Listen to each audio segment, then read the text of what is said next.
Hello educators and welcome back to my channel. My name is Sabrina, the technology teacher.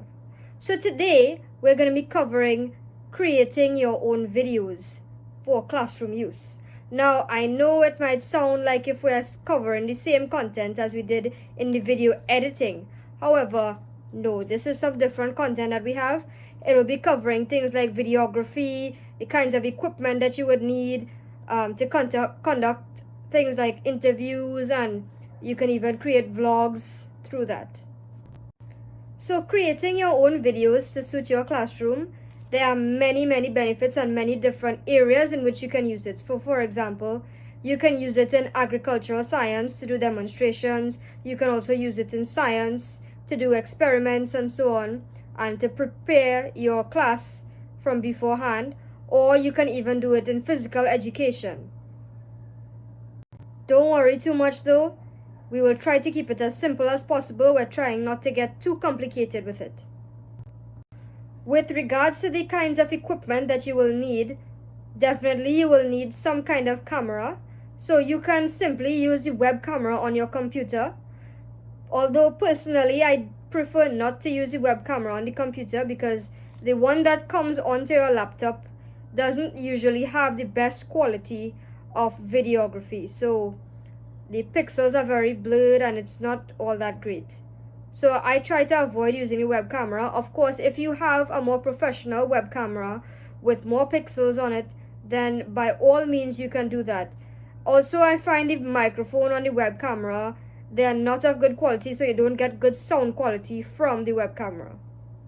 Generally, I prefer to use my phone. The phones that we have nowadays, be it Samsung, be it Apple, be it whatever, there's usually good quality with the cameras. So, and also there's good quality with the microphone.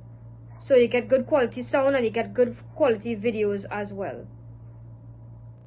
And if you want to get a little bit more professional and you have some money that you can put aside, you can also invest in professional equipment to do your videos, like professional cameras, microphones, lighting sets, and so on.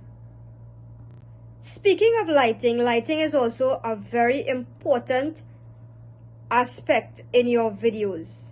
It's very important that you have good lighting in your videos, and depending on the type of video that you're creating, you might want to have some kind of effect, like you might use a red light bulb or a blue light bulb, and you might just have it on one side. But generally, if you're conducting like interviews and vlogs, you want to make sure that you have good lighting and even lighting on both sides of the screen.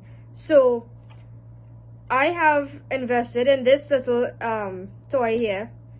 It looks like a toy, doesn't it? But actually it's pretty useful. You can clip it onto your phone, and it's a light. It's a selfie light, and I paid about $25 for this in a variety store. So you can get this.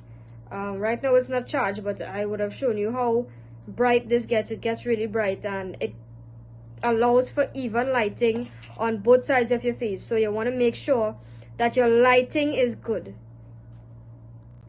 If you are doing videos like interviews and so on, you want to make sure that you have a good background. So if you notice, my background here is a very neutral background. There's nothing on it. It's very plain. I did that on purpose. That was so not to distract from the main person or what is going on the screen. Of course, in videos like vlogs and so on, you can't exactly control what background you have because you might be walking through something with your selfie stick or your phone just there. So you might not be able to control the background or the lighting.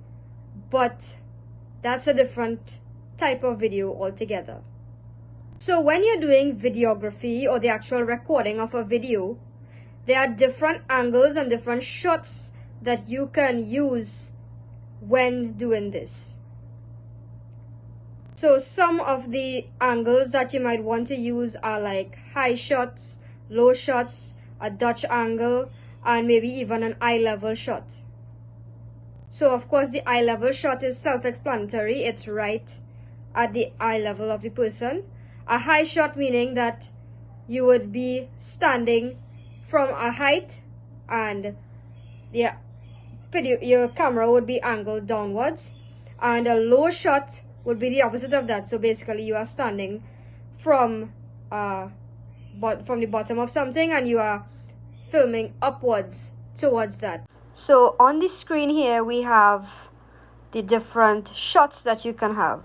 So you can have like an extreme close-up where the camera focuses on one body part.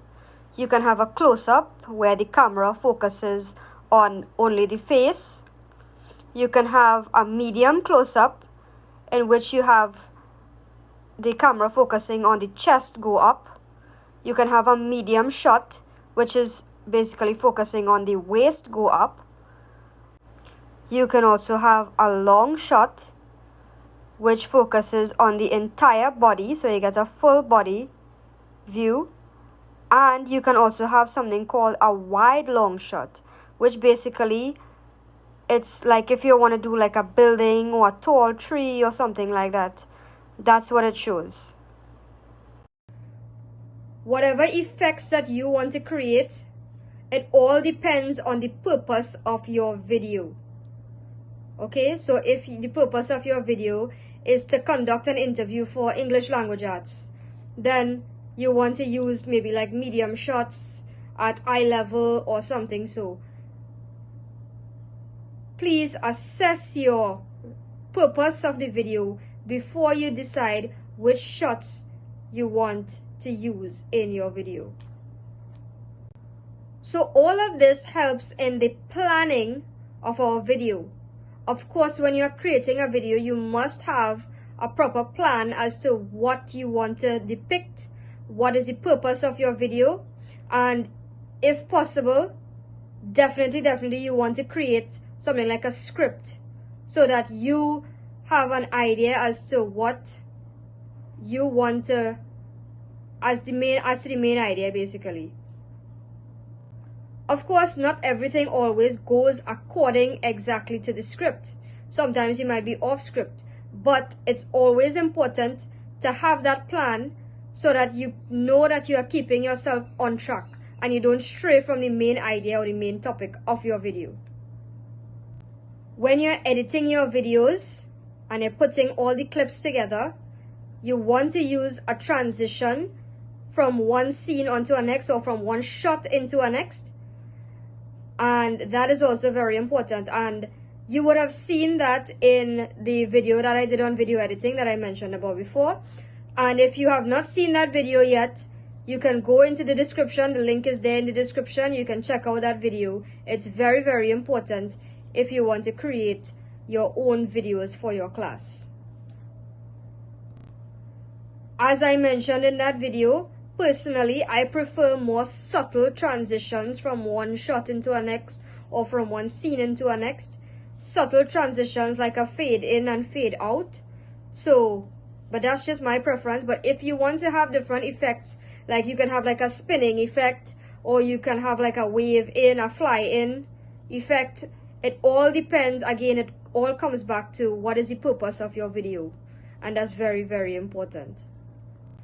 So educators, I hope that this video was useful to you, and I want to know that you all will be having a blast when you're creating videos for your class. So you can tell me all about what you plan to do on creating videos for your class in the comments below.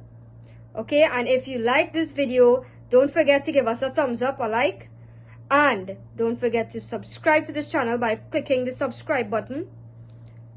And once you have clicked the subscribe button, make sure to hit that bell icon so that you can get regular updates on when we release our videos.